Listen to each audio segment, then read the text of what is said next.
The new Hollywoodbets Super League Amplified format is the best thing to happen to South African women's football, and here's why. In 1993, a young Desiree Ellis boarded a bus in Cape Town and traveled 15 hours to Johannesburg to make her debut for Banyana Banyana. She scored a hat-trick that day, then she had to get back onto that bus, go back home, and then get fired from her full-time job because she didn't have permission to go. That image captures something true and undeniable about women's football in South Africa. It's not about the talent, which is never in question. It's about the cost of simply showing up. The 2026 Hollywoodbets Women's Super League Amplified is the most serious attempt yet to change that. Under the old format, 16 clubs played a full home and away season across South Africa. Each week, clubs organized and paid for their own travel to fixtures everywhere in the country.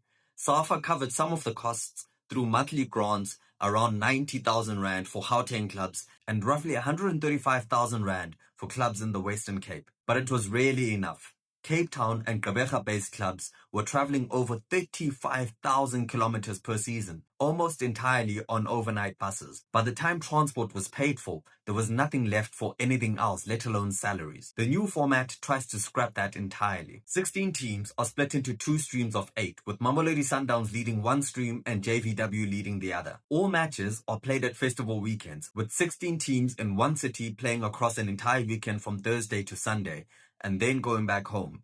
SAFA handles the logistics centrally as well as accommodation.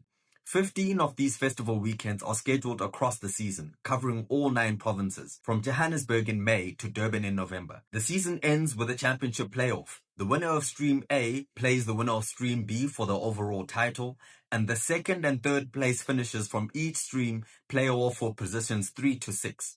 Every playoff spot means something, and the overall champion earns a place in the CAF Women's Champions League. In terms of prize money, there's no change.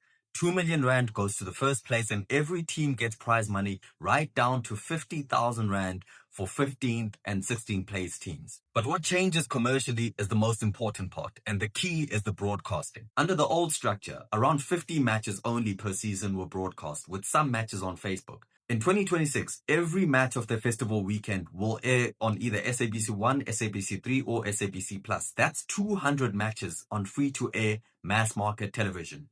That changes everything, including the value of sponsorship entirely, because visibility is the key to sponsorship. There's also, for the first time, prime shirt space available on the front of each shirt.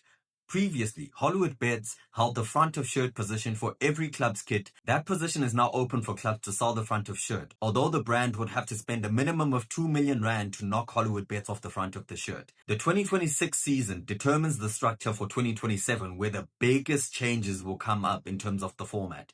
The top 4 clubs from each stream move into Division 1. The bottom 4 move into Division 2, so we'll only have 8 teams in Division 1 next year. The last placed clubs in each stream are relegated to the Provincial League, and they are replaced by teams that come up through the playoffs. Commercially, we don't expect a lot to happen in 2026. Brands will likely watch in 2026 so that they can gather data on which clubs survived, which festival cities delivered, and how the broadcast performed, and then make their decisions on where to invest their money in 2027. And there's already evidence that brands are interested, with Adidas agreeing to become the official match ball partner for the league. So why do we think this is the right move for women's football in South Africa?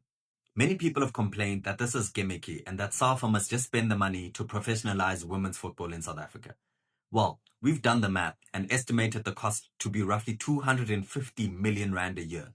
For context, SAFA only generates roughly 400 million Rand in annual revenues. SA Rugby generates almost 2 billion Rand, as does Cricket South Africa.